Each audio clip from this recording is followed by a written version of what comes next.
What's up everyone, and welcome back to HateWatchers for another breakdown and review of The Last of Us. We continue on with episode 4 entitled Please Hold to My Hand. Just before we get into things, please drop a like on the video as it helps our videos get out to more fans of the series. Now on with the show. Spoilers ahead. We open up on Ellie, who's contemplating suicide because she accidentally watched an episode of Velma. Joel's busy stealing some poor zombie's gas, but gas prices are still pretty damn high, so can you blame him? Ellie found a book of dad jokes, and now it's Joel who's contemplating suicide. They continue on down the road, and it looks like they're already in Nebraska, which seems pretty far. We can't say how long it's been, but Ellie needed those tamps in the last episode, and she's still being annoying, so it can't have been more than 2 or 3 days. Ellie finds some gay porn in the truck, weirdly recreating the scene from the game with complete faithfulness. Clearly the creator thought it was important that we see a 14-year-old girl looking at naked men. Thank you, Hollywood. As they pass an Arby's sign, we start to wonder how much Arby's paid them to be mentioned in 2 consecutive episodes now. Ellie will not stop farting, and Joel is done.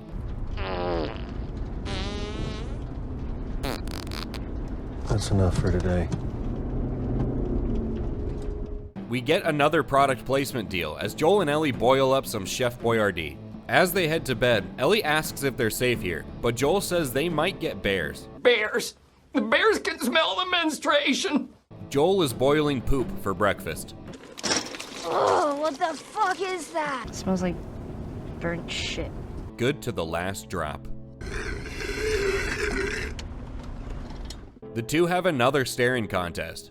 Ellie's really bad at this. Joel rambles on and on about his brother Tommy's history for 22 minutes. In an effort to get her to shut up for just 30 minutes, Joel slips some sleeping pills into Ellie's breakfast. They run into a roadblock in Kansas City and are forced to work their way through downtown. Joel sees an Asian guy and immediately tries to run him over. The two get ambushed and they're forced to abandon the truck. Even with bullets flying past them, Joel is still begging Ellie to shut up. Just stay quiet.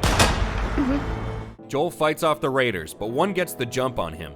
Ellie says, "Oh hell nah," and pulls out her strap, heading into the room and aiming right for Joel's balls. But she misses and hits the assailant, wounding his asshole and leaving him paralyzed. Before Joel can finish the job, the Scuzz just tries to drop the whole silly thing and negotiate his way out of it. No, it's okay. It's okay.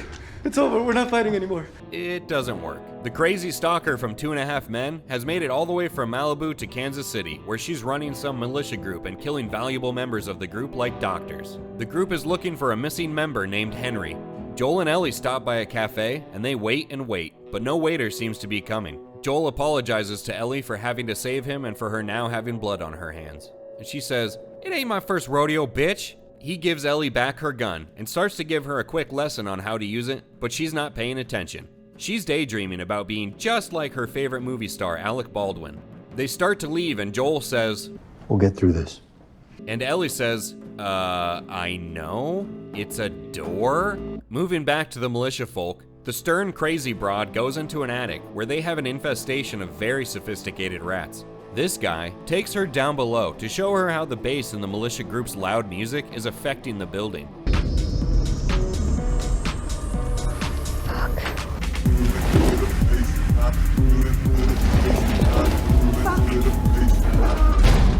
Joel and Ellie climb 33 floors to find an empty apartment to settle in for the evening. Joel sprinkles a ton of glass in front of the door to make sure Ellie doesn't get up to pee all night. They talk about how Joel doesn't hear too well out of his right ear. And right on cue, Ellie tells one last dad joke before bed, and for once Joel is happy he doesn't hear too well out of that ear. Joel is awoken by Ellie to find out that they're being robbed, and the episode comes to an end. Well, we've reached that point in the video where we have to decide if this episode was a great watch or a hate watch. But like the last episode, this one has to go into the debate watch category, in between great watch and hate watch. It was just a pretty boring, mediocre episode thrown in to advance the plot to the next set of major events. The two things keeping this episode from being a hate watch are the scenes pulled right out of the game and the production value. For the former, it seems like the show has a pretty consistent formula of throwing 2 or 3 scenes into each episode that are word for word faithful to their counterparts in the game. And for the latter, the shots going around the derelict downtown streets were fantastic. They put a ton of work into setting the stage for this episode, and it pays off. And it was cool that the voice of Tommy from the games got a chance to be in the show. The voice actor that plays Joel, Troy Baker, is going to have a role later this season too, so it's good to see those two get their due.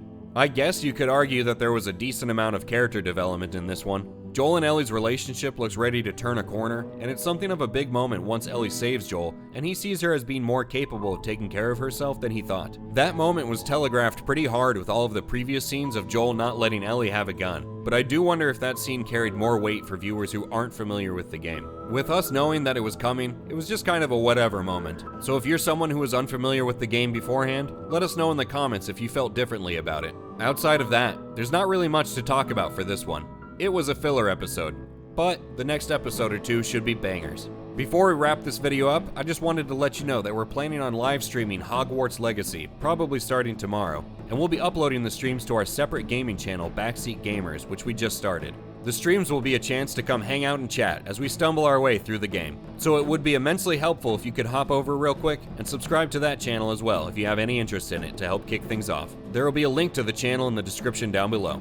But for now, join us here at HateWatchers for those live streams of the game. Getting back to The Last of Us, let us know in the comments below. Was this another whatever episode for you? Do you think the scenes pulled right out of the game are enough to carry fans through these kinds of episodes? If you haven't already, please remember to like the video if you liked it. Also, if you're new to the channel, consider subscribing to stay current on the first season of The Last of Us. Thank you for watching, and we'll catch you on the next one.